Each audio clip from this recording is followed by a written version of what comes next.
This happened twice, where I'd come up with an idea. What if this happened with Maul? And he says, yeah, that kind of detail, it's not really Maul's show, so you can't really do that.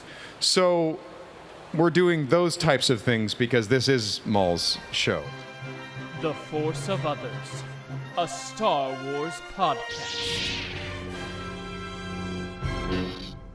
Hello there, and welcome to The Force of Others. I'm Matt Beutner. I'm Zachary Owen Turner, and today we're talking about the celebration news, all coming from Japan. We're going to be talking about The Mandalorian and Grogu, Star Wars Starfighter, coming out May 28th, 2027, Maul SHADOWLORD, and a surprise Lord of the Rings trivia for me. But before we get into all that, we're going to start with the mailbag, because we're about getting your insights on Star Wars here.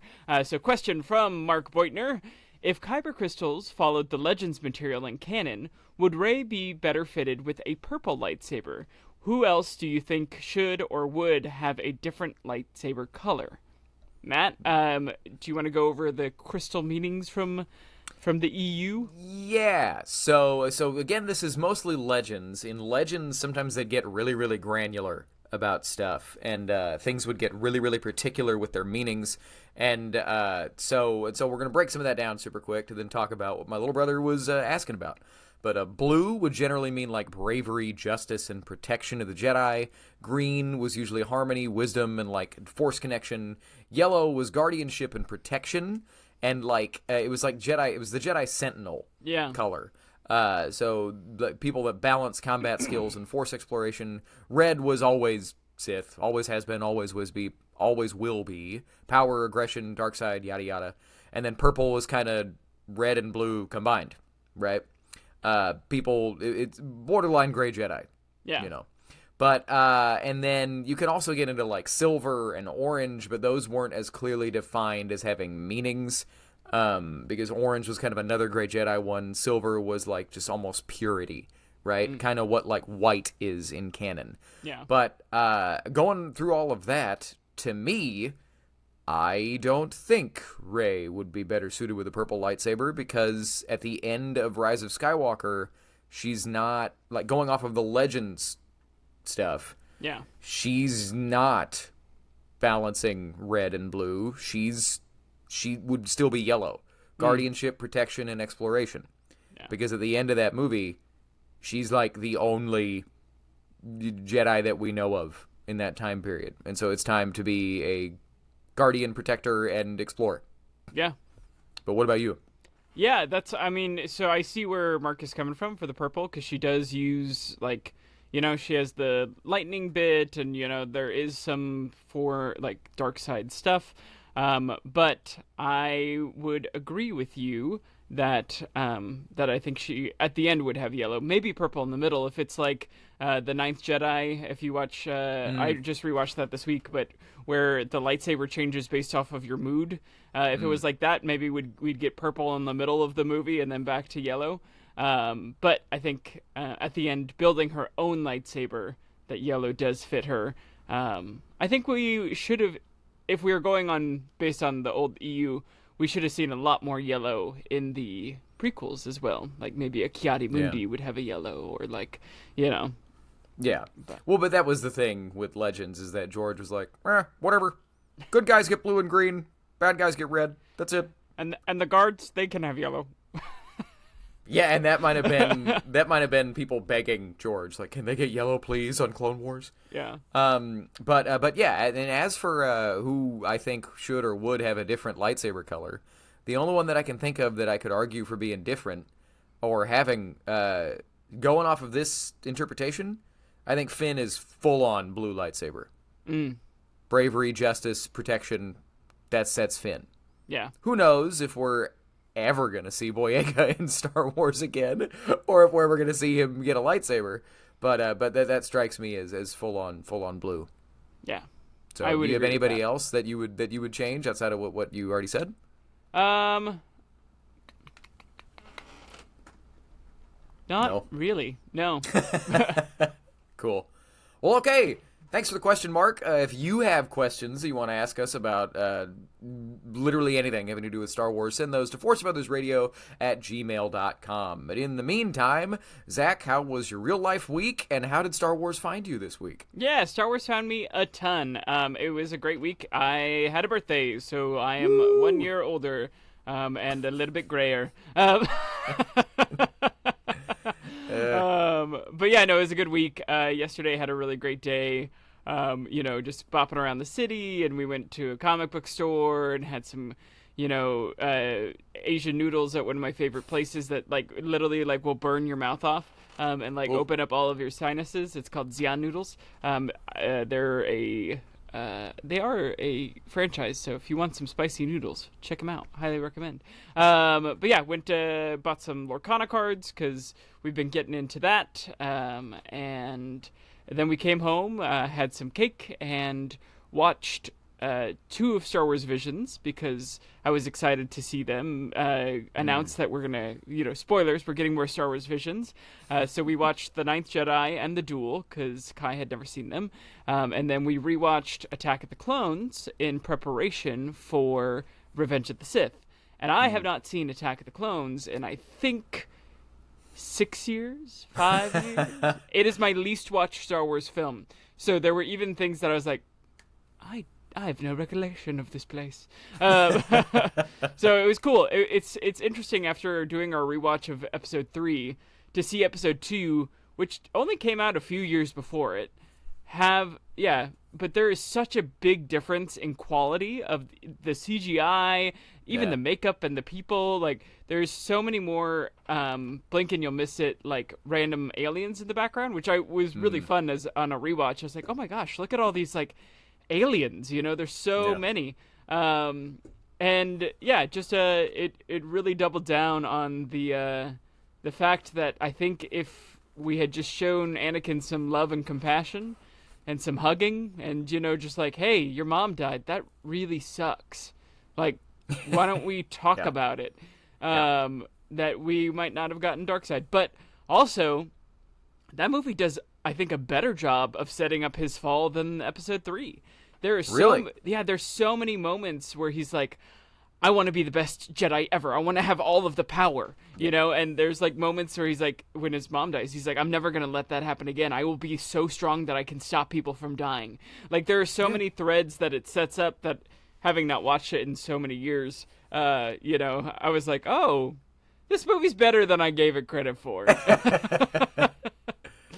But yeah, it's kind of what we talked about on the commentary, that the other side of it is that Anakin has always wanted power. He was a mechanical genius because he was trying to fix everything. Yeah. Right? He grew up knowing that and he says it in Episode 2. He lays it out. I've always been good at fixing things. One day I'll be able to fix death. Yeah. So you're right on. Well, then I have to ask, what do you think of the romance in that movie? It is so strained. It's because I don't know. He's so creepy in it. He is so I'm gonna give you eyes so that you like me. I'm gonna touch your body without asking and say how smooth your skin is. I'm so wanting to be with you. Well, and it's the strain and the I don't want to say the excuse, but the way that people I've seen fans explain it and say that it makes sense is that, well, she was a senator, she's a career lifelong politician who never really learned how to have social skills, and he's a lifelong, or slave and then monk who never got social skills. Exactly. So how else would they flirt with each other? And it's yeah, but if you want it to be believable, and she says, don't look at me like that, and he says, why not? And she says, because it makes me feel uncomfortable, and you smile at her, who would then later on be like, you know what? I have been in love with you since the moment you came into my life again. It's what? No, I love these characters, but come on, guys. Yeah. If you're I have to say, since you've seen this movie, and I'll tell the podcast, my memory that will never leave me of seeing Attack of the Clones in the theater for the first time was the fireplace scene.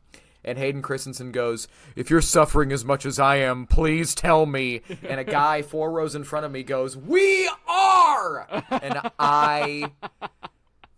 that was at 13 years old. I went, "Is this movie bad?"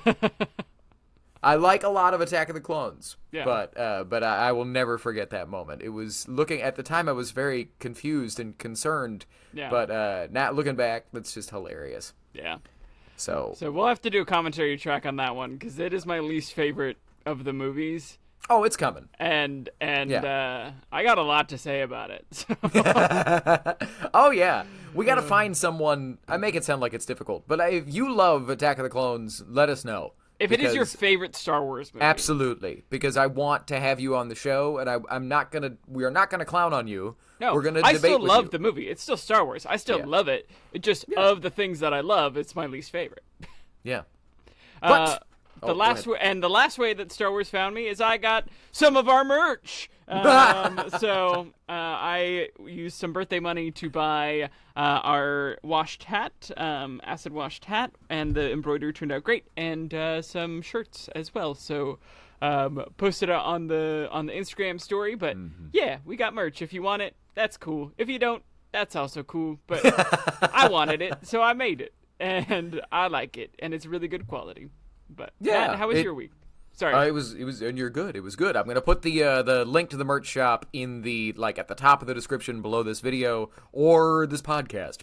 But I had a really good week as well. I didn't have a birthday, but that's already come for me earlier this year. I had kind of a actual harrowing life adventure this week. It's trigger warning I thought a friend had died. I'm not going to mention these people's names because I want to protect their privacy, but I was sitting down for Easter Sunday church with my parents, and sitting directly behind us, just kind of a happy happenstance, were some lifelong friends. Guy that worked with my dad for the entirety of his career as a police officer. And again, I'm not going to say names, but shortly after the sermon, right, and music was beginning. And so it was kind of, if you've been to Catholic Church, it's some of the in-between times. They're getting ready for communion. Yeah, exactly. Yes. And as everybody, but we're all sitting, right? All of a sudden, one of our friends is slapping my dad on the back, yelling, "Help him, help him." And we turned around, and I thought my friend had passed. Oh. He was completely slumped backward, white as a sheet. He was fine, come to find out. I mean, we got him out of the pew and laid him down, and what was great is that, number one, he's fine. Yeah.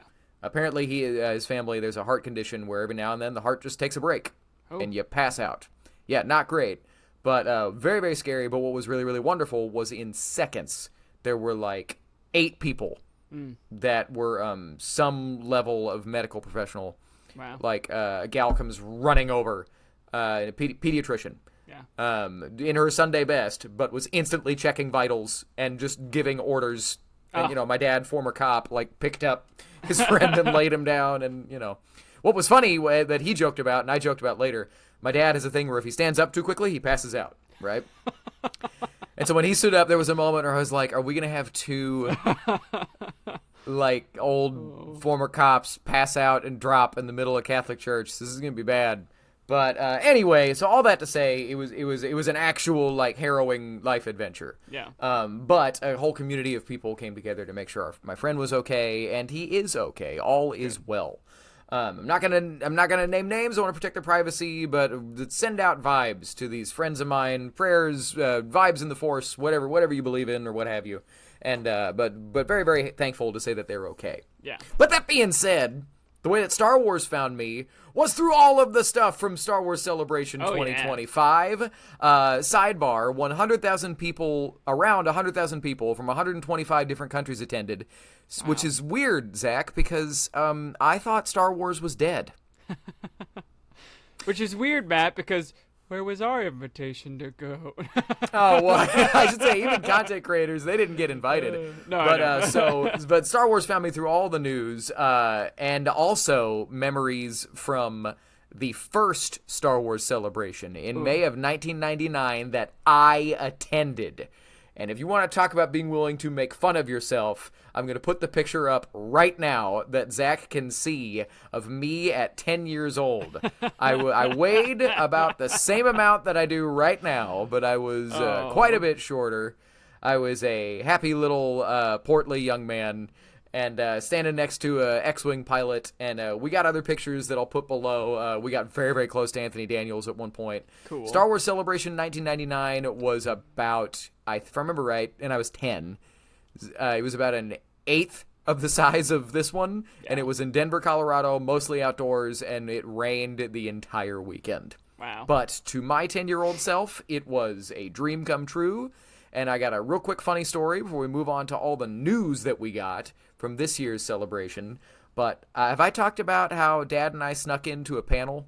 No, my favorite story that you've told me is the one of the Klingons. Not the Klingons, the ridged head Star Trek guys. That's Klingons, dog. It is Klingons. Cool. The Klingons. Well, what was the Klingon story? I don't remember now. Oh, it's one of my favorite stories you've ever told me. They were Klingons and they had lightsabers, and you went up to them and you're like, "You shouldn't have a lightsaber. You're from Star Trek." And he goes, "Maybe I killed a Jedi for it," or something like that. Yeah. They were head to toe, full on movie level Klingon costumes, Next Generation style Klingons with the ridge heads like my forehead and long hair and everything else. Not classic series Klingons where they just have mustaches. But but this dude just looks at me and just perfect riffing with a 10-year-old kid. "Maybe I killed one." And I was like, "Oh no." but no, my dad and I snuck into, so in May of 99, this was right before episode 1 came out. And nobody knew who Darth Maul was outside of concept art and pictures and stuff. It was a different time because we all got spoiled on Liam Neeson's death. Wow. On the back, there was a Celebration exclusive. We got early access to the soundtrack release on CD-ROM. And when you flip it over, it had all the track titles, including Qui-Gon's Noble End. And so we just waited in line to get in the official Celebration merch store, and the whole store is going, "Holy crap." Wow. We know this now. And the novelization came out before the movie. Wow. Like, the spoiler culture was wildly different in 1999. But also, nobody knew who Ray Park was. Yeah. Outside of that, he was a stunt performer that was playing Darth Maul. But the big panel to get into this weekend was the Ray Park, stunt spectacular. And I remember we had a choice to make on the last day of we could either wait in line for 2 hours outside to get in to see the Ray Park panel, or we could do kind of one more lap of the main floor, see all the vendors, whatever. And I decided, let's just do that, Dad. That's fine. And so we did that. And then we're walking out of Star Wars Celebration. And as we're coming around the tent, we're on the right side of the line that's going into the tent to see this panel. I still feel bad about this, by the way. But we're right next to the line. And they open up another set of doors, and the security guard points at us and is waving his hand for us to go in. I say again, we were not in line. Oh, we were just no. right next to the line. My dad grabs me and moves me into the door, and we went in. And it's entirely possible that because of that, 2 people didn't get to see the Ray Park Stunt Spectacular that waited in line. So I'm not proud of this story, but it did happen. But anyway, Star Wars Celebration 99 was a very different vibe. We were not at Star Wars Celebration 25, but I'm saying it right now. I will be at Star Wars Celebration 2027, April 1st through 4th in Los Angeles, California. I am starting my piggy bank as we speak, one way or another. I will be there if I have to walk. We'll be getting ready for the release of the movie that got announced this last weekend, Star Wars Starfighter. But Zach, am I going to be able to pressure you into trying to save up the money to go to Star Wars Celebration 2027? Yeah, it's 2 years from now, right? We can make that happen. 2 years from now. We can make that happen.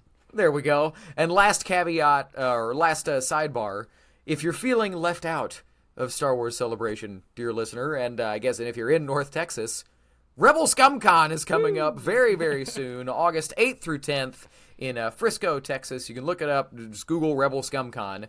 We're going to have a couple of the heads of that convention on our show, and that's going to come out 2 weeks from when you're listening to this. It'll come out Friday, May 9th. Yeah. I won't be able to be present for that interview, but Zach will be. Taking the reins. I won't be able to be there, so I'm going to interview them and get my taste of Rebel ScumCon. There you go. All right. But All right. the time has come for the Celebration News Rundown. We're going to kind of shotgun a lot of the kind of, I hesitate to say smaller news, but smaller news, and then we're going to give Star Wars Starfighter, Maul SHADOWLORD, and Mandalorian and Grogu their own kind of like breakdowns. Yeah. But, okay, Zach, are you ready to go? I will. Just the last thing I'm going to say before this, a friend at work this week was like, did you see the news? And I was like, did you see the news? So let's break it down. Let's break it down. So I'll put on whatever speed music, and here we go. Okay. All right. Kathleen Kennedy specifically mentioned the Star Wars films by James Mangold, Sharmeen Obaid-Chinoy, Taika Waititi, Dave Filoni, and a new trilogy by Simon Kinberg are still in ongoing development. Dave Filoni says he will film Ahsoka Season 2 immediately when he gets back from Japan.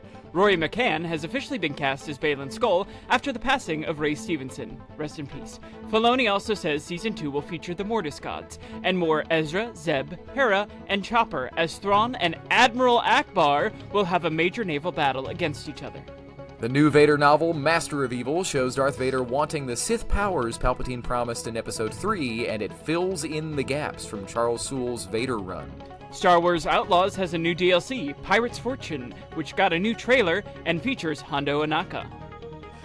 3 Star Wars Visions episodes are getting sequels. The Duel, The Village Bride, and The Ninth Jedi is getting a sequel series. Woo! Lego Star Wars Rebuild the Galaxy, Pieces of the Past, starring Ashley Eckstein, Ben Schwartz, and Ahmed Best, premieres September 19th, 2025. And last, they showed the first episode of Tales of the Underworld from Asajj Ventress's arc. Spoilers incoming. Skip ahead 45 seconds if you don't want to hear this. They showed her getting resurrected. Dark Disciple is still canon, and apparently the Jedi Path was involved. So there we go. There's the basic rundown. The one thing I forgot to talk about, that I forgot to put in here, we got information on Star Wars Zero Company. Yes. Which is a new squad-based video game coming from, I think, Bit Reactor. That might be wrong. It's coming from a game developer. They have said that it's in the Clone Wars and that the squad is fully customizable. Cool. If you want to have all R2 units, you can have all R2 units. They did not recommend that, but that game looks really, really fun. And what I can also say is the game developers were hesitant to answer the question clearly when asked, is there a single ending? Because you can pick what missions you go on, and it seems like the story is branching and can go different ways. Cool. Right? But there you go. How Go does ahead. that be canon then? Interesting. I think they said that, like, I think there is, it'll be like the way, it's probably the same way that, like, Dark Forces 2 Jedi Knight was, I mean, in the way that Legends was canon. Yeah. In that the canon ending was Kyle Katarn becomes a Jedi, defeats Jarek and his Inquisitors and everything else, and then the non-canon ending is you turn to the dark side and become your own new Emperor. Cool. Right? Shout out for Jedi Knight Dark Forces 2 for those of you that have never played it. But Zach, Yeah. all of the news lore that we just dropped, is there anything that sticks out to you? I'm super excited for Pirate's Fortune. Outlaws. I really liked the last DLC, so I'm really excited about that. They did a picture of Roy McCann as Baylan Skoll, which I can pop here. So that was pretty cool to see.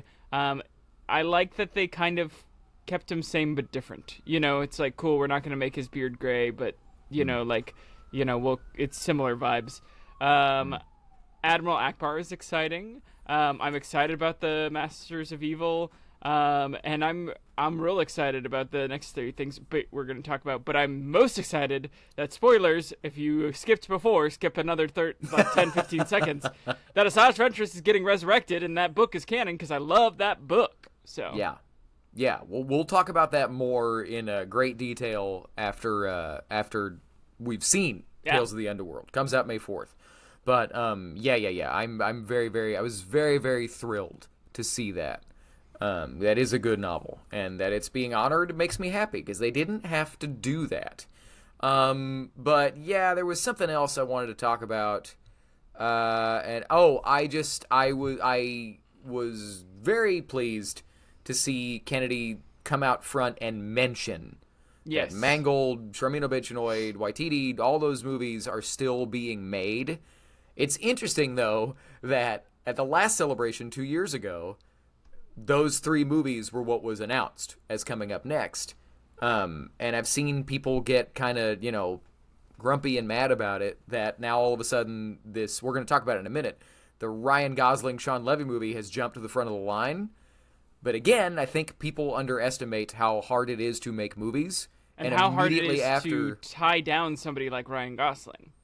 Well, and immediately after those 3 films were announced, we got the 8-month entertainment strike. Mm-hmm. So once that ended, it was basically like getting the gears moving again on those films, which is also why Mando and Grogu is coming out sooner. Yeah. Because Favreau had like a whole other season of Mandalorian written.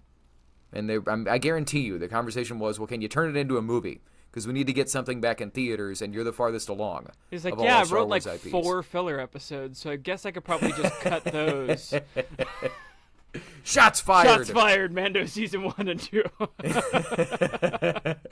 Okay, but yeah, I'm very, very excited. I'm gonna admit something.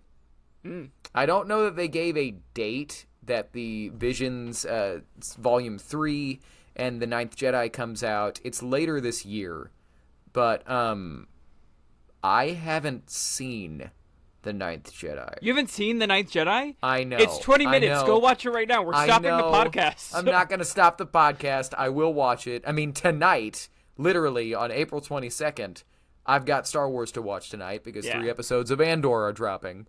But I will watch the Ninth Jedi, I promise. I know, I'm a bad Star Wars fan. One of the things we're going to talk about is that my to-read list is about to get a lot thicker with some of the things that's coming in the immediate future in Star Wars and things that I want to get current on. But just to pitch it to anyone who is like, Star Wars Visions, whatever. Basically, they went to all these different animation studios, and they're like, do a Star Wars story, do whatever you want. It's not going to be canon, but you can do whatever you want. So the Ninth Jedi is about a reformation of the Jedi Order, but the way that the lightsabers work is there's a lightsaber smith who is like very much like a master katana maker, so he's making all of these lightsabers, and lightsabers have been gone for like hundreds of years. Or not hundreds, but like tens of years, So that is the pitch. It is great. I'm so excited. It's my favorite one of the Visions. The Duel is also super great. I rewatched that last night in preparation, and The Village Bride is the one that I'm surprised about. It's a good one, but it's like I was like, oh, that's not the one that I thought would get the sequel. But hey, it's also a great story. All of these are great. Season 2, so season 1 they went to all Japanese animators. Season 2 they went around the world, and it seems like season 3 is a mix of both. So. I think it's back to Japan exclusively. It? I think. Cool. But I might be wrong. So if I'm wrong, let me know in the comments below. Yeah. But yeah, lots of news coming out of Star Wars Celebration, and now we're gonna break down kind of the 3 biggest. But we're gonna start with the thing that we're going to get the soonest, I believe, which is The Mandalorian and Grogu. Yeah. May next year. A little over a year from now, we'll be watching this movie. And so just a quick rundown of things, and then I'll go to Zach for his comments. But this movie was shot in IMAX, which is a first for Star Wars. There was a re-release of Attack of the Clones in IMAX, going back to almost, 23 years or whatever. But this was shot in IMAX, and I look forward to seeing that. Sigourney Weaver is playing a New Republic pilot. I think she's a general. I don't know if they said that or not, but for sure she's a pilot. And it's interesting. There's they released a promotion still. I don't know if it was from shooting or not, of Pedro on set in the suit. Yeah. Or at least Pedro in the suit with the helmet off. We've talked about it on the show before. I don't know how that's possible because they were shooting Fantastic Four at like the same time. So I don't know. They might have been able to get him for a day, or they might just have shot a image with him and we're never going to see his face in the movie. But just to go like, no, he was there, guys, and they'll never mention it again. It's the same parent company, so if there was any way to make it happen, This would be the both way. shoots were with Disney. He doesn't need to be there all the time, Yeah.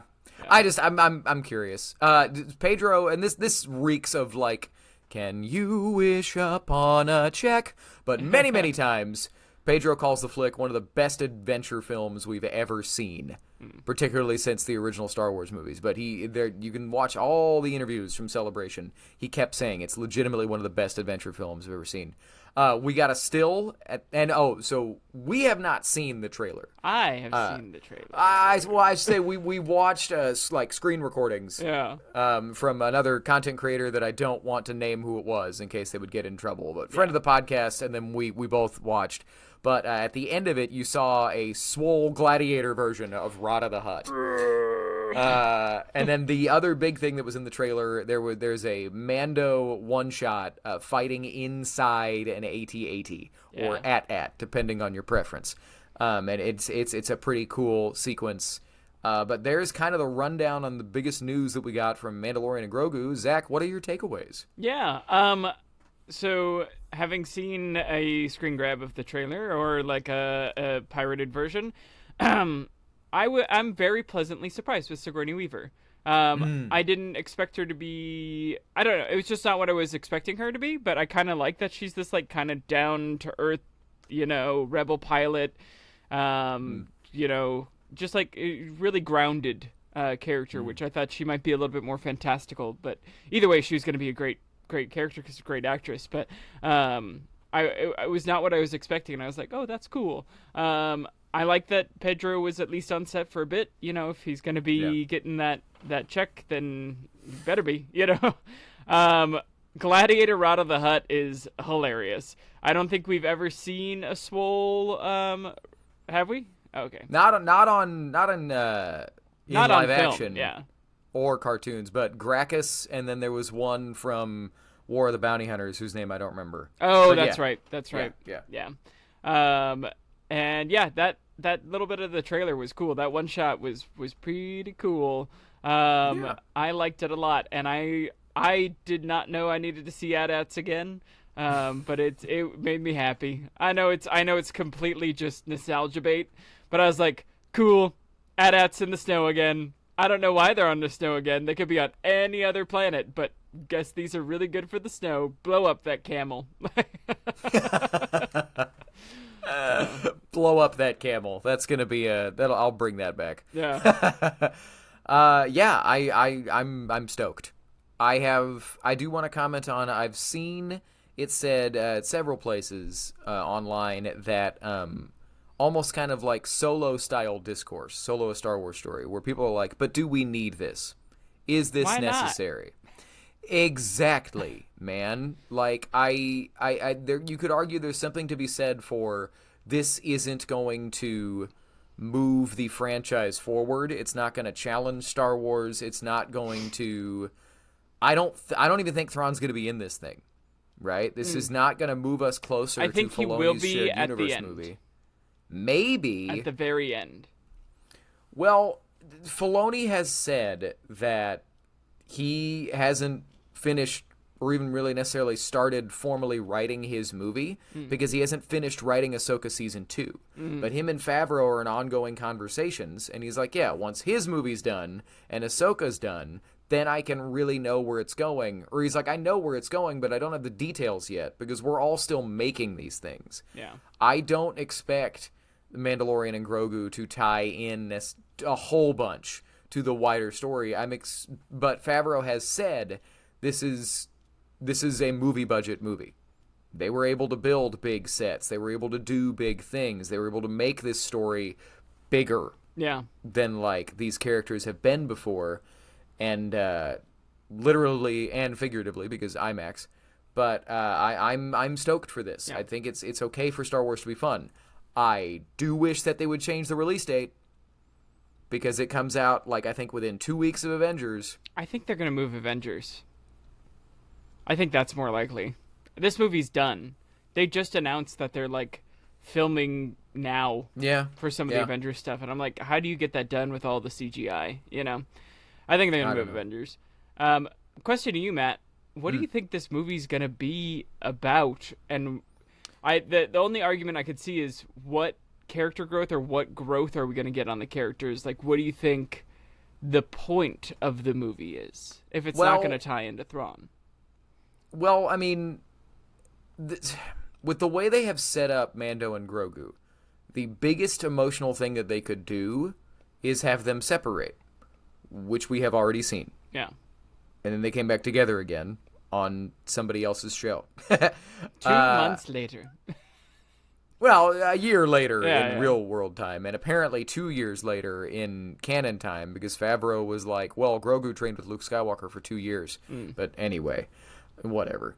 That would be the biggest emotional thing that I think they could do outside of killing one of them, and I don't think they're going to do that anytime soon, because Grogu is a cash cow and Mando is faceless, which means he can show up forever.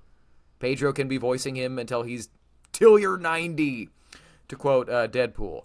I don't know. What I would expect at this point is Sigourney Weaver at the behest of oh my gosh, what's the pilot's name? Our favorite old guy? Our favorite guy, Kim's Convenience star, Carson Teva. Carson Teva, yeah. There we go.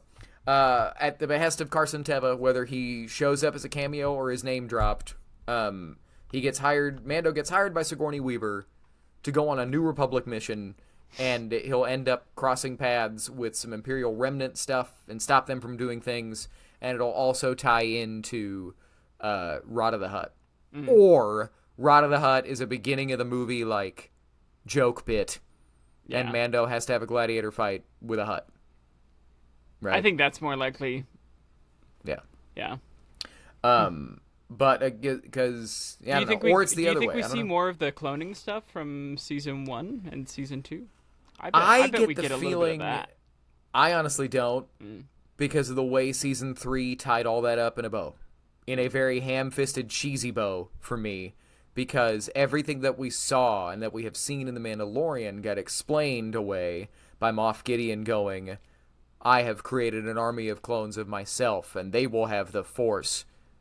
You know what I mean? I think they kind of pivoted, and they were like, we're just going to explain all this away as his thing. Would love to be wrong, because I think there's way more interesting things you could do, but that's what Gideon says, and Gideon was behind everything that we've seen on Mando. True. So I think for the sake of these characters, that plot line's done, and we're moving on to other stuff. Yeah.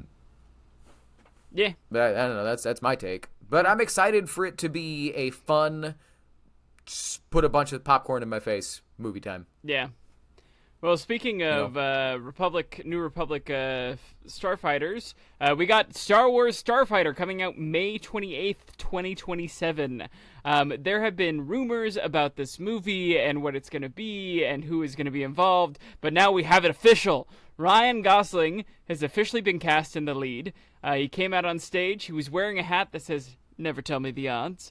He later talked about how, you know, it's kind of the theme of the movie and like the theme of him like doing Star Wars and all that, and, you know, never tell me the odds. He also said, I dreamed of Star Wars before I ever saw it. It shaped what I thought a movie was. Sean Levy has said that it'll be a new adventure with new characters and a new period set after Episode 9. And it's not in development, it's in pre-production, and they're shooting this fall. It's not a prequel, it's not a sequel, it's the Star Wars DNA we love, and with all new adventure. Matt, what are your thoughts on that? Sounds great. Sounds awesome. This was the one thing that I absolutely did not expect. You know, we'd heard all the rumors. We thought in our prediction a couple episodes ago of what movies were going to happen. Yeah. We thought this one was happening. I didn't think it was going to happen to this degree. Or this soon. Yeah. The panel wasn't called. The last several celebrations, or really every celebration since 2014 that have been funded by like Disney, right? There has been the Lucasfilm like studio panel to open the weekend.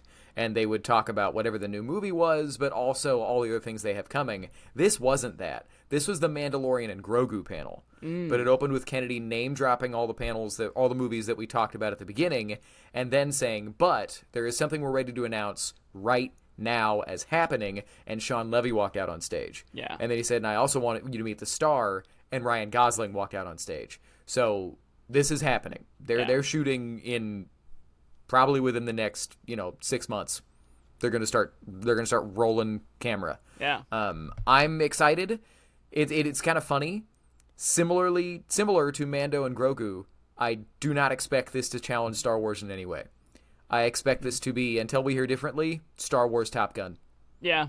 It's going to be a fun, good, popcorn mashing time.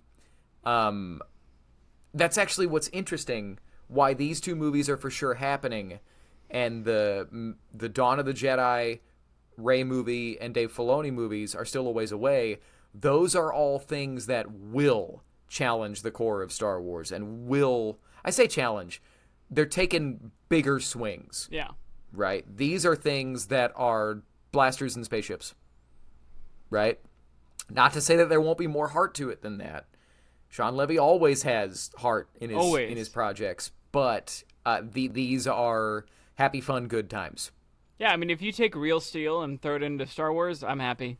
Yeah. I love that movie. That's one of my favorite, just easy watching, don't need to pay too much attention, but it's not gonna stress me out to watch it. It's cool, I'm gonna have a good time, I'm gonna feel something, and I'm gonna have a good, it's gonna be good, it's gonna be fun.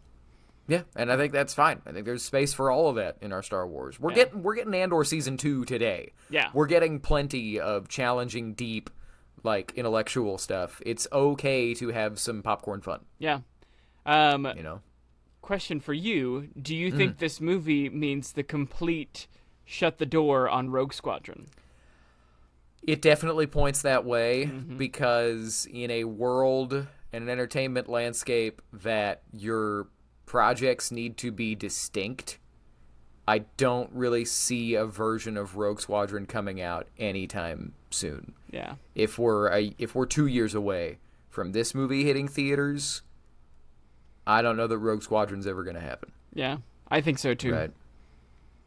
And that's worth mentioning, that Rogue Squadron and this Dave Filoni movie, or rather the movie that the Mandoverse is going to quote unquote culminate in, and Acolyte and the Lando movie, and all of these things were announced at the end of 2020 in a Disney investors call, which was they needed to say, here's all of the things that we have coming, investors. Please, we have not been just sitting back for this year when the world shut down. We've been doing lots of things. Yeah. So they had to announce a lot of stuff prematurely. We'll never know ever what killed Rogue Squadron. Yeah. But something did, and it's probably just the age-old creative differences. Probably. Right? Either way, I'm excited for a Starfighter pilot movie. Yes, it's yeah. I don't know who the villains are going to be, but if it's this could set up something for Rey's movie. If the Starfighters figure out, that the Yuuzhan Vong or the Grisk are coming, it could be something like that, or it could be something completely different. So I don't know. I could be wrong, but it wouldn't surprise me, because for Levy to say not a prequel, not a sequel, new adventure, new characters, it would not surprise me if this isn't setting up nothing. Yeah. This could be a Top Gun style thing where the bad guys have their masks on the whole time. And who are they? The enemy. Yeah. They're the enemy. They're a group of the First Order remnant, and we gotta just go on a crazy mission and shoot down their stuff. And your body's what is it? You're writing checks your body can't cash. And it'll be that type of thing in Star Wars. Hey, if we don't get a volleyball game, I knew what you were gonna say.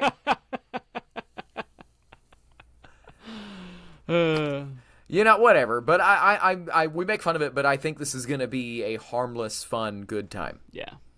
And I'm excited about it. But speaking of things that I'm excited about, and things that took me completely by surprise, There are several stories in canon that I've talked about repeatedly are missing. I don't know if this is going to tell that story, but it's going to get closer than I thought we were going to get, because Maul SHADOWLORD got announced. Darth Maul is getting his own animated show. Or at least it's starring Darth Maul. I know you're hyped because that's your favorite villain. Yeah. But let me break down everything that we know about it. And then I'm going to send it over to you. I also got stuff to say. But this releases in 2026. Mm-hmm. So this is coming next year. It's set around a year after the Clone Wars. It's starring Sam Witwer. And they talked about how Witwer has been like involved in scripts and story. He's an actor that knows his stuff. And I don't think he wrote the scripts, but he's definitely someone that would be involved in discussions. The official... He has won more Star Wars trivia than I think any other cast member in Star Wars. Oh, it's not even close. Yeah. He is an encyclopedia. He's a holocron. Yeah. Both Sith and Jedi. But the official description from StarWars.com is, after the Clone Wars, Maul plots to rebuild his criminal syndicate on a planet untouched by the Empire.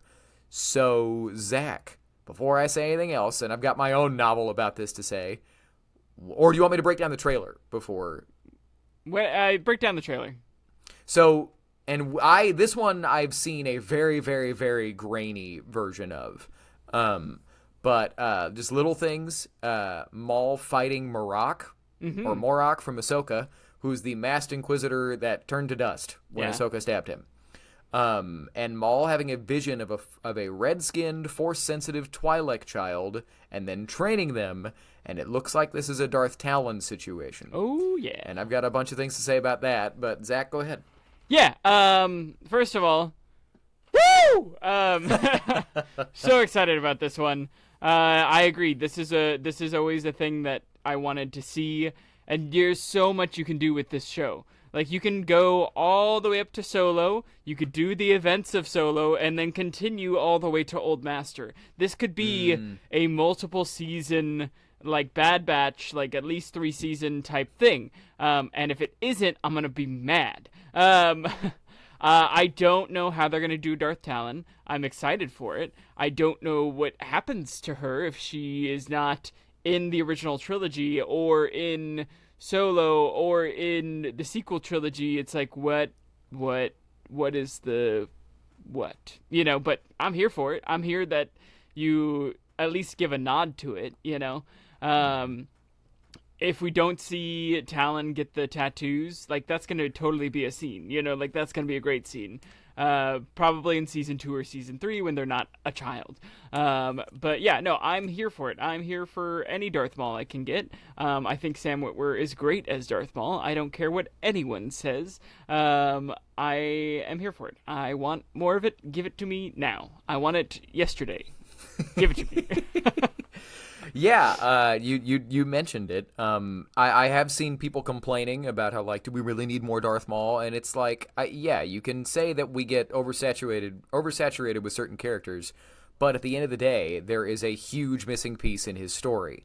How did he go from where he was, even in Solo, where he was at? You found out in Kira's novel, I forget what it's called, but Crimson Climb.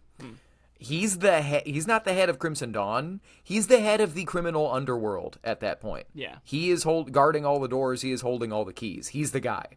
How does he get from that to stranded alone on Malachor? Mm-hmm. Like, what happened? I would like to see that story. I do want to say, I don't know if this is going to be that story. I think this is going to be how he becomes the head of the criminal underworld. And I don't know that we're necessarily going to see his fall. Yeah. Could be wrong. Would love to be wrong. But they tend to take, with these Star Wars shows right now, like with Bad Batch, a lot of people were wanting to see a clone rebellion. Mm-hmm. And this was not that. This was literally what happens to the clones immediately after the Clone Wars. Yeah. And they took 3 years to tell that story. Right? I'm not knocking it. That's what it was.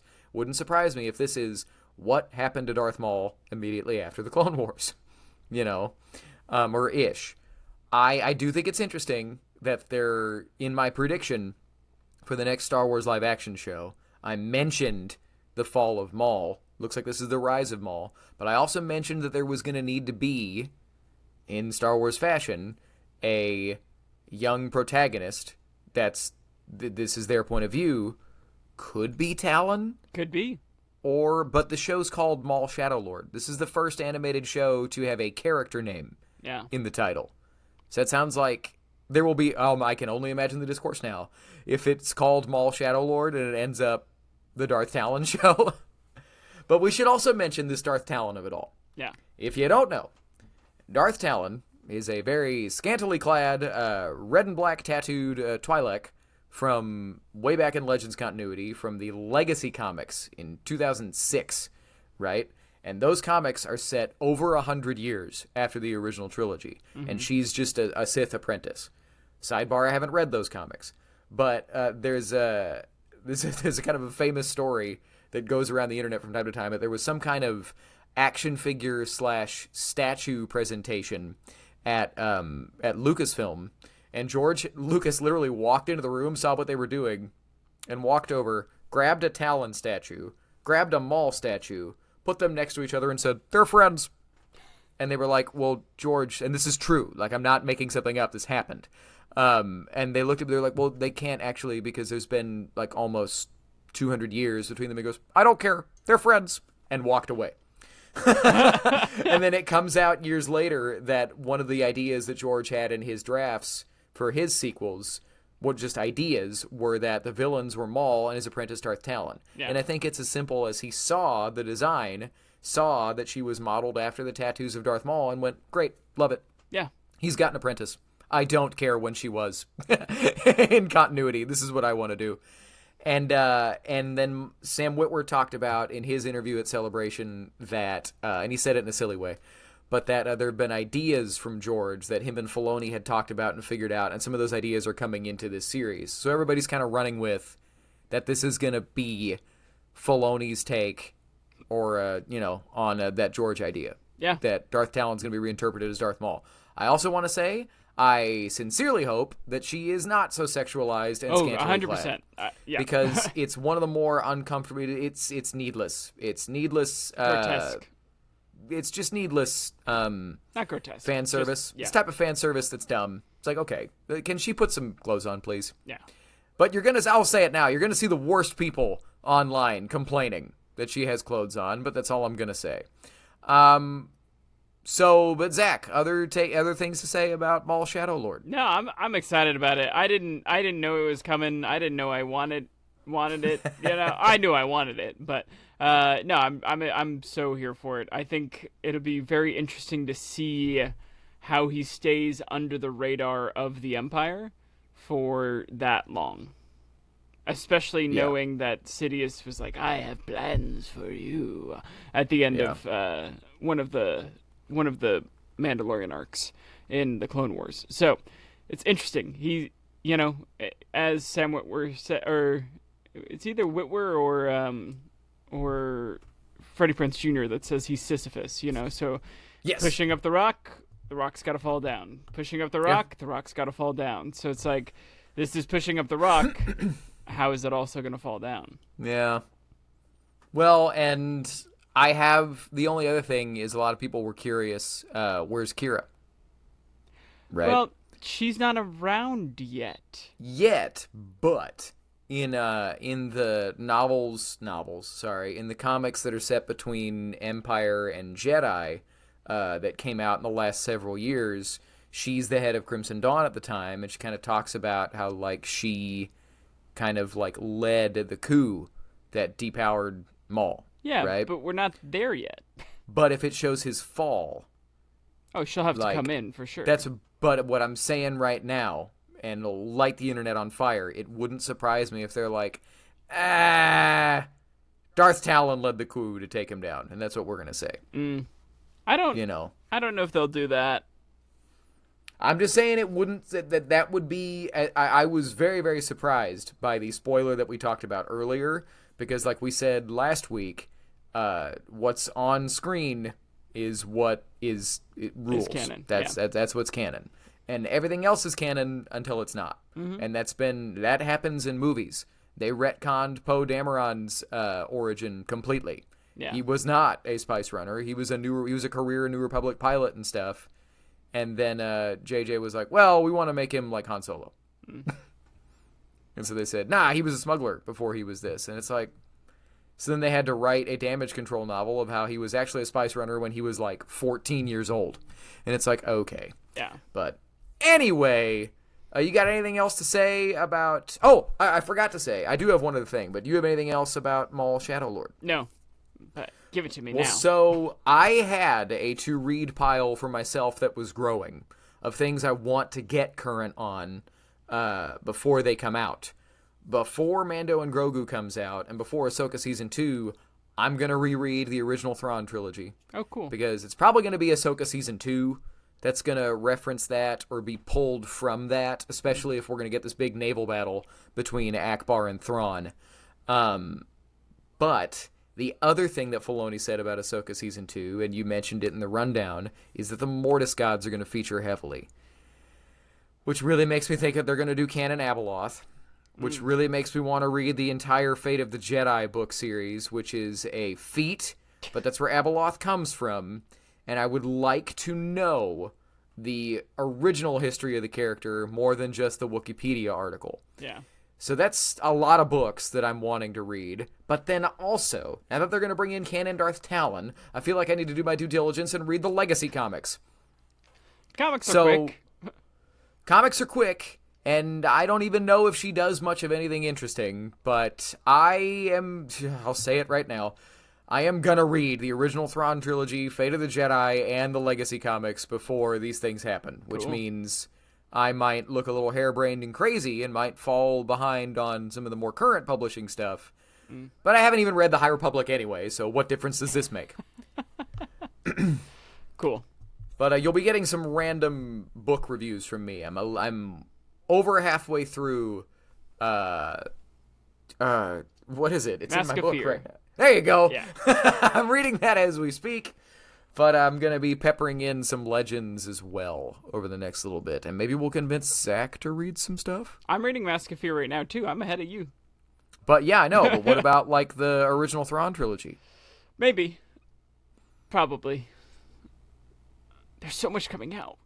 I have to watch 3 episodes of Andor this week. Get to watch 3 episodes and episode 3 in the theater. We are eating as Star Wars fans right now. But so here's things you don't have to read anymore. Well, yeah, you do. Have you read your favorite? I was gonna segue. You don't have to read the Lord of the Rings books, as you already have, unless you haven't. I've read all of them except for Silmarillion, so I have not read the Silmarillion. So. Well, speaking of things you don't have to read anymore of because you've read it and the Silmarillion doesn't count, we're going to do some Lord of the Rings birthday trivia for Zach. I will say I misunderstood the assignment. I pulled from the movies. That's great. And That's not also the books. Great. The problem is I'm on a rewatch kids, right now. So I'm a loose Lord of the Rings fan. So I don't know if this is hard trivia. Literally no idea. Zach might run the table, in which case I'll be upset. But again, Zach had to pull the names of people that their names are not mentioned on screen to get me. So no shade, it all counts, but I was like, well, all right. So I don't know if this is mentioned on screen or not. I Googled and I researched and I vetted from some other Lord of the Rings friends. But let's go into we're a Star Wars show, but we're also Zach's show. Zach and my show. So for his birthday, we're going to challenge him and see if his nerd cred is real. The Force of the Rings. There you go. Zach, where is Legolas from? He is from Mirkwood. Okay, you did it. There's question 1. What food does Sam ask Frodo if he remembers the taste of in Mordor? Oh, that's a good one. It's not bread. Nope. It's not potatoes, because they had potatoes. Is it, like, lamb? I'm gonna go lamb. It is strawberries. Oh, dang. Well, you got me. Continue. It's all good. I was gonna say we're gonna keep going. Who is the first to jump over the gap in Khazad-dûm?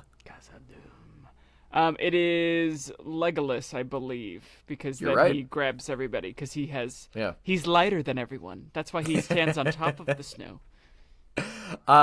Complete this quote. I'm wasted on cross-country. Dwarves are natural sprinters! I'm wasted on cross-country. Dwarves are natural sprinters. What is Pippin's dad's name? Oh... Joe. Paladin. Paladin, nice. Apparently, Denethor mentions this in the third movie when he tells Pippin he can no longer give his service to Denethor. Ah. I think I know who Denethor is, but Denethor is the cherry-eating man. Yeah, his super long hair, and he's very gross, Tries and he to gets kill lit his on son, fire. yeah. Yeah. All right. What is Theodred's horse's name? Oh, good pull. I don't know. Leuthlin.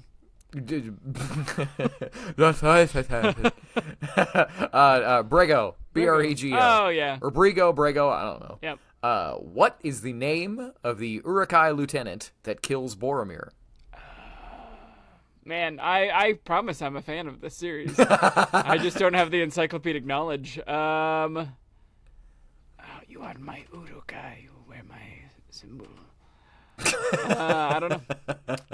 Lurtz. I don't even know if that's... You know what I call him? Ariana Grande. Look at his hair. He's got the long pony. Wow. It's like here, and it goes down to his butt. He is Ariana Grande to me. This is the cat that he's the Aragorn stabs, and he pulls the sword to get closer to try and eat it, right? Yeah. And then he pulls it out and chops off his head.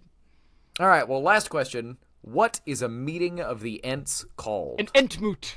There you go. I got one. There we go. We'll say nerd cred kept. Yes. All right. Well, so those were hard. Yay. Yeah, good job. Because I had no clue. I was like, these are either going to be too easy or too hard, or I don't know. Yeah. But we did it, man. Hey everybody, coming in here to say real quick that we're going to actually throw it to an interview with a great friend of mine who's a huge Star Wars fan, Mr. Joshua Davis, to find out what Star Wars means to him.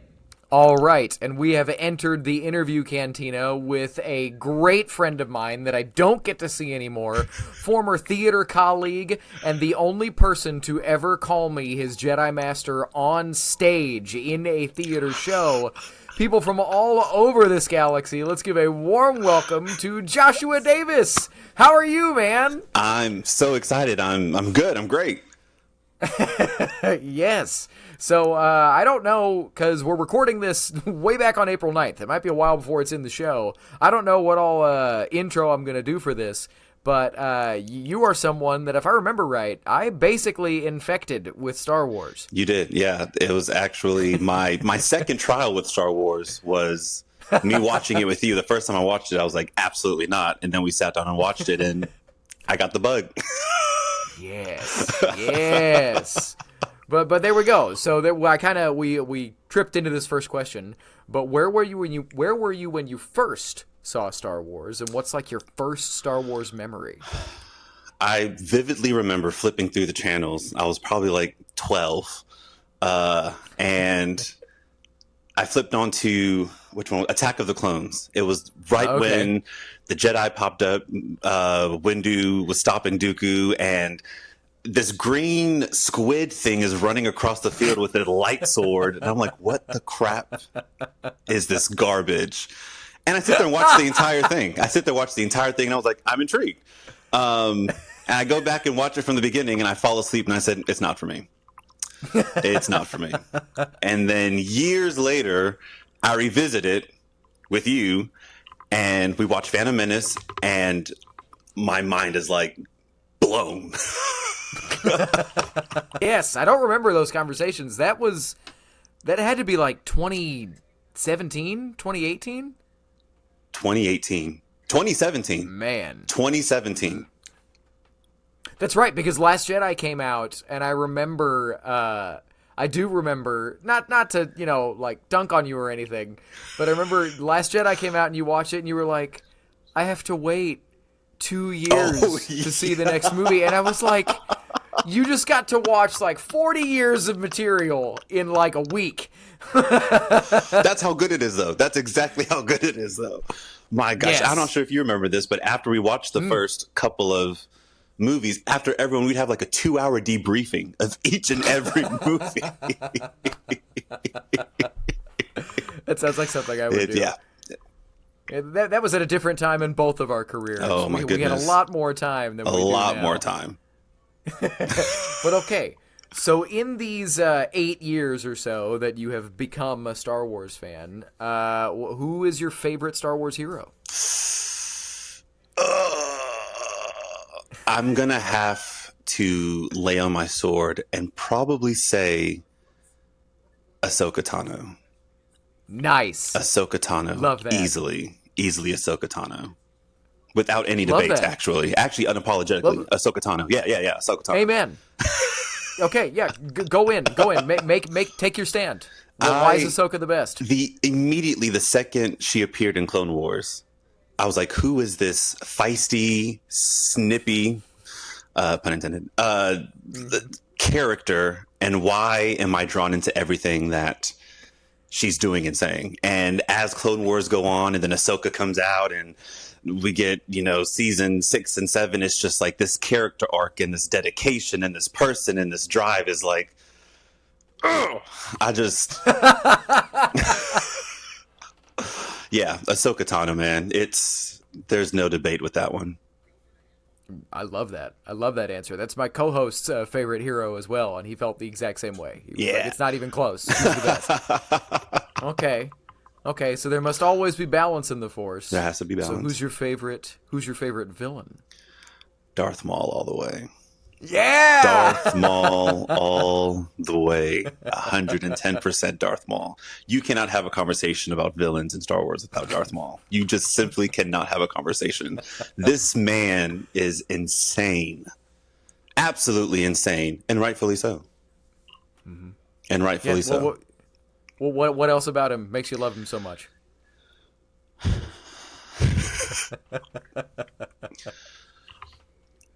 I'm going to just take a snippet because I know we don't want to be on here all day. But in Clone Wars, when Order 66 happens and he's locked up, his eyes bust wide open, and he knows.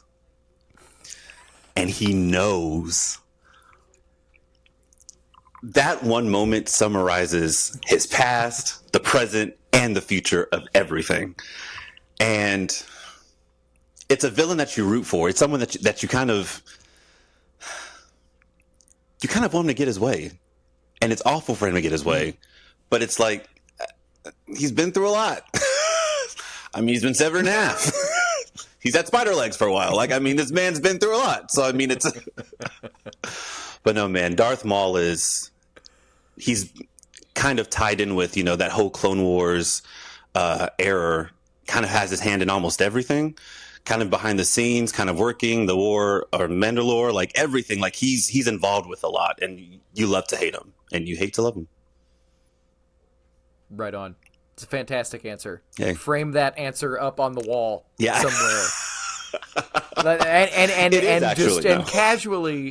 And casually dropping in some deep Star Wars fan cred that you're like, I'm going to cite this specific moment from the Siege of Mandalore. It's sad how many times I've rewatched that episode just for that moment. I'm not even going to lie to you. It's probably bookmarked in Disney Plus right now. It's pathetic, honestly. That's awesome. Okay, so we've gotten your favorites of like the bigs, of the main characters. Who's your favorite random alien background character? What Star Wars internet refers to as glup shittos? Who's your favorite? He's new. He was in Andor.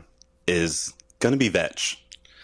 The fact that that whole scene is ridiculous. But I was on the floor in knots laughing at this giant alien standing there trying to be intimidating, and is the most fluffiest, cuddliest thing in the world. And clueless. And easily. I love that moment. And it's almost kind of out of place on Andor, because Andor is so serious, and then Vetch shows up and he's kind of talking like this. And as we're going through that entire series, I'm locked in the screen, focusing, I'll talk about this later, but I'm locked in on this one, and all of a sudden I'm like, wait, what? What's happening? He told me to stand here. Like, what? I love it.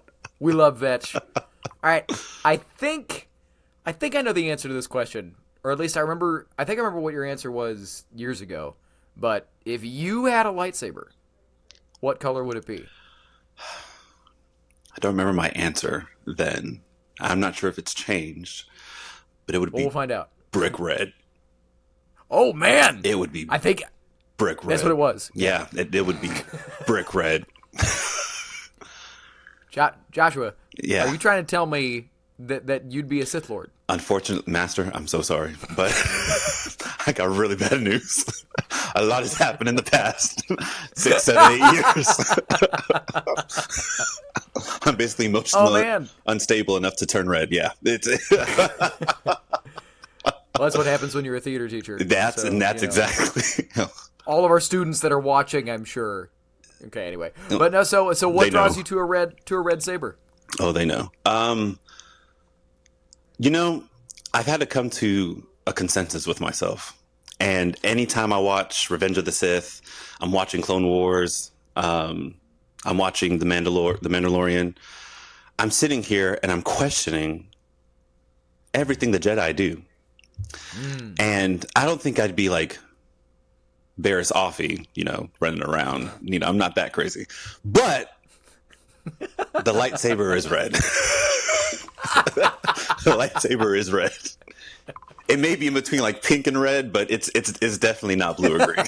It's not blue or green. Okay. And far from white. So maybe. Okay.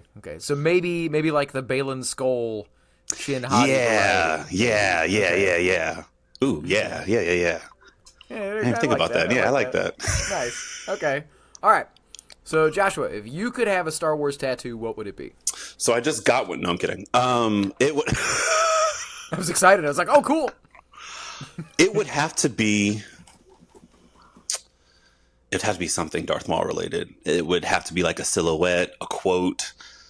I was gonna say, I'm gonna put you on the spot. What would the quote be? See, and I was just diving through. What quote would it be?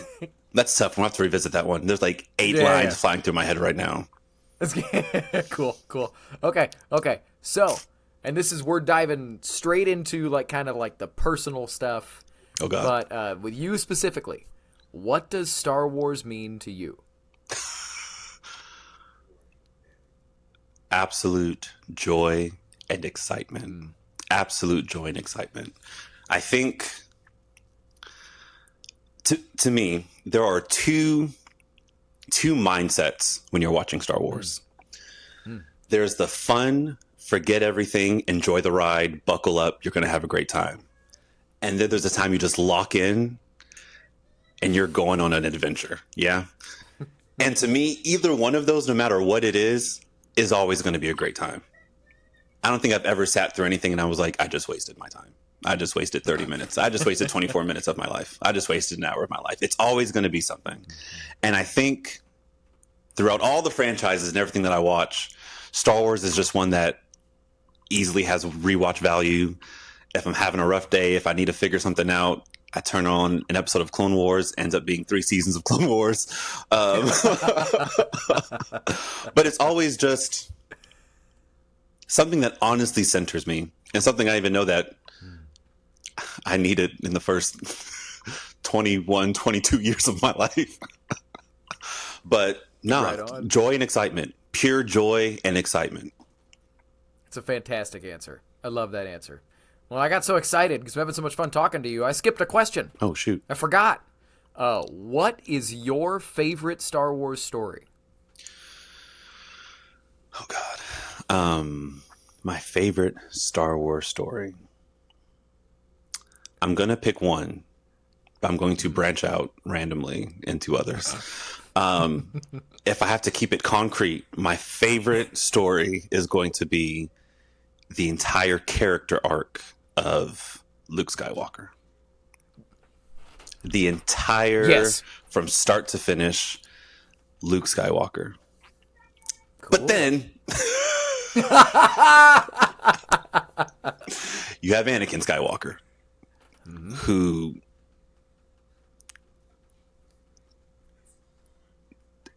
lives in every corner of Star Wars universe. But then there's also Obi-Wan.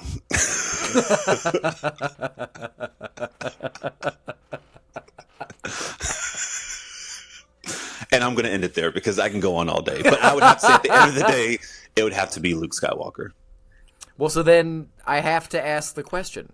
I have to ask this question. Okay. So with the whole arc of Luke Skywalker, like you're talking all the way into and through The Last Jedi. Yes. Right on. All the way through. Okay. All the way through. Because The Last I Jedi. have you've heard my whines about how I interpret the character a little differently when it comes to that movie, but like make your case. That's not a challenge. I'm excited to hear like why that hits for you. Well, unfortunately, I agree with you wholeheartedly. No, I agree with you wholeheartedly. Watching it was tough because my version of Luke Skywalker, some decisions that were made, I questioned a little bit because I was like, how did we get here? But watching it in its whole spectrum, I'm like, okay, well, we had to get here, I guess. But I would have to credit the entirety going into The Last Jedi as well. Okay. Yeah. Cool. But I agree with love you 100%. Well, and again, I wasn't trying to like do a gotcha or anything like that. I'm always curious because that movie does tend to be kind of like it's a total reset one way or another, kind of no matter how you look at it. Absolutely. Right? In terms of where he was before. But all right. So we did it. My friend, we flew. That might be the fastest interview we have done. I should have kept going with all my list then. Well, but so do you have a Darth Maul quote for your tattoo? Oh, I know, I'm putting you on the spot. honestly, I would in all caps on my neck. No, maybe not on my neck. I would just put Kenobi, and that's it. I would have to just put Kenobi because those two. Okay, I'm Hit it. taking a segment a little bit. Hit it. The death of Darth Maul. The first time I watched it, I was extremely disappointed. This build up to me, I was like, that's it. Okay. Yeah. So we just spent all this time chasing after each other and went through Order 66, people dying left and right. We had Savage come out. Like we had this entire segment just for you to die in such a simple battle. Then I watched it again. And the weight of that scene is immaculate. I think that is, and that's what Star Wars is. You watch it the first time, you're like, over the head. Oh, okay, yeah, it's cool. That's fine. But you have to pay attention. And you have to actually lock in and see what they're saying. What's the underlying story here? And the way that I'm getting goosebumps just talking about it. You can watch Obi-Wan, his entire brain processing how he's going to defeat him. And Maul, at first I thought didn't really know, but I feel like he knew. And just those two strokes. 2? 3. It's. One. I think it's 3. I think it's 3. It block, and then he gets him. Yeah. 3. Yeah. I love you. 3. Yeah. And it's just those 10, 15 seconds. I think about daily. I'm walking down the street just, dang, that's crazy. He really didn't. He took Qui-Gon's street. Like it's insane how we started here and got all the way here in a cartoon. I'm done. TED Talk over. Thank you. You know, well, we know it's Dave Filoni, baby. Like that's why he's got a lot of haters now online, which is very weird, but neither here nor there. Fantastic answer. We've talked about that moment on the show before, but fantastic answer. So, all right. Yeah, we did the interview, man. That's the fastest it's ever gone. That's crazy. So now it's time, as someone that ultimately I started on this journey, I guess it's time to see how much of it has stuck, because it's time for the ridiculous Rathtar random hard trivia question. Oh, Lord, bring it. Not know how much of the show you've seen, but nobody loses this question. It is so small and so stupid that either you know it and yay, or you don't and it's like, congrats, you have a life. Like, it's insanely small. Oh, God. Right? Okay. Now, if I remember right, because we watched Rebels, like, together. Yeah. Right? Oh, yeah, that's right. If I remember right, Ketsu Onyo was, like, she was your girl for a while. She was. Yeah? She was. It's been a while since I revisited that, but yes, she was. Okay, Wow. then this might be too small of a question. But in the episode of Star Wars Rebels, where she first appears, what did Black Sun hire Ketsu Onyo to steal?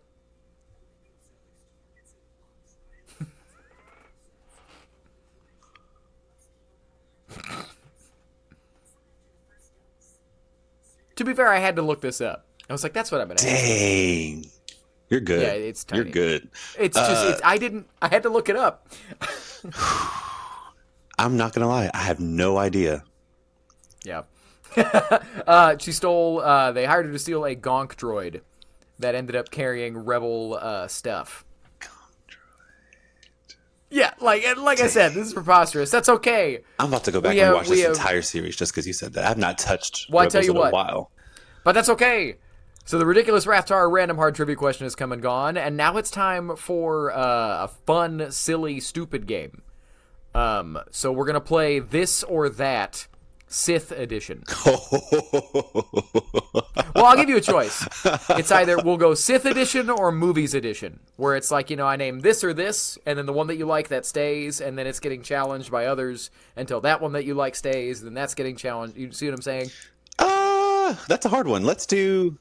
I love the Sith. So I love the movies or movies. Sith, up to you. Let's do movies.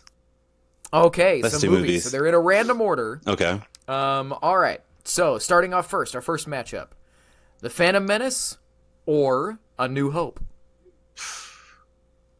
A New Hope. Okay, A New Hope moves on. Okay, so A New Hope or Attack of the Clones. A New Hope. Okay, A New Hope moves on. So A New Hope or The Last Jedi. A New Hope. A New Hope or The Empire Strikes Back. Ooh, Empire Strikes Back. Okay, all right. Empire Strikes Back or a weird one, The Caravan of Courage. Empire Strikes Back. I figured. Empire or The Force Awakens. Empire. Okay. Empire or Solo. Ooh. Solo's such a fun movie. Empire Strikes Back. Okay.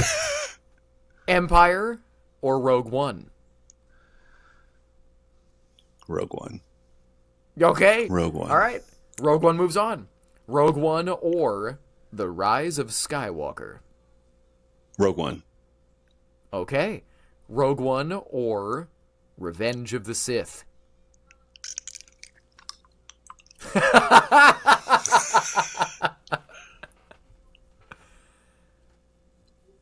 I know it's like I'm gonna have to go with Revenge. Okay. I'm gonna have to go with Revenge. So Revenge of the Sith or Return of the Jedi.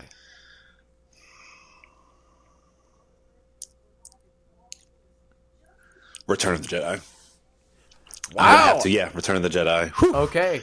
And that's it. So Return of the Jedi comes through the gauntlet, the winner. Wow. Obviously, you didn't rate it against all of the others, but there we go. We got some of your head-to-head movie rankings. That was a lot tougher than I thought it was going to be. I was watching you. Well, we all love these movies so much. It's like picking between our children or something. Yeah, for real. But all right, man, this was awesome. I miss you, but I like getting to hang out with you here. We'll have you back at some point to talk about something. I don't know. I'm sure there's something will pop up. Well, eventually we're going to do character deep dives, and if we ever get around to doing a Ooh. Darth Maul character deep dive, you might be the guest to come on. Yeah, for that. I'll open up. Stop what I'm doing immediately. We'll put our theater academies on hold. There so you we go. can talk Star Wars. But all right, man. Thanks for doing this. Thanks for if having you me. Absolutely. Do you have anything that you want to plug, or do you want to let people know where they can find you if they want to? If you want to find me, I will be on Dathomir. You get. No, I'm in Atlanta, Georgia. Same thing. Yeah. But no, watch Star Wars. Have a great time. Don't take it too seriously. Right. That's a fantastic send-off. Enjoy You're the ride. closing. Look at you. Enjoy the ride. All right, enjoy the ride, and I'm going to send us right back to me and Zach. But in the meantime, with Rebel ScumCon right around the corner, with Star Wars Episode 3 in theaters right now when you're listening to this thing, and with ANDOR Season 2 having just premiered, we got so much Star Wars blessing our lives right now. It's a good time to be a fan of this stuff. But Zach, let the people know where they can find you and how they can get involved with what they just watched or listened to. Yeah, best way to find me is by watching our stuff, and if you want to ask us questions, email us at forceofothersradio@gmail.com.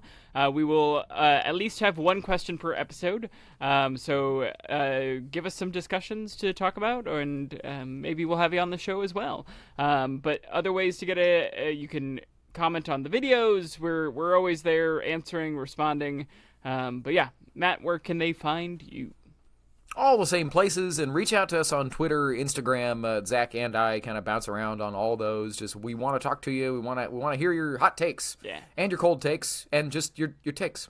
Just let us know your Star Wars takes. Let us know if you are not excited or are excited about the Star Wars Celebration stuff. It is a lot, and 2026 is going to be a busy, busy Star Wars year. yeah. Maul, SHADOWLORD, Grogu. I mean, SHADOWLORD, Mando and Grogu. Oh my gosh, I'm forgetting all the things that we just said. There's a lot of stuff coming. And there's more stuff coming this year. Zero Company comes out before too much longer, and I'm pretty sure. Whatever. There's a lot of Star Wars coming in the foreseeable future, including Visions, and there's just it's so strange because I thought Star Wars was dead, man. No, it's alive, and we're here for it. It's alive, and so are we. But in the meantime, remember, the force of others will be with you. Always. All the Star Wars! The Force of Others, a Star Wars podcast.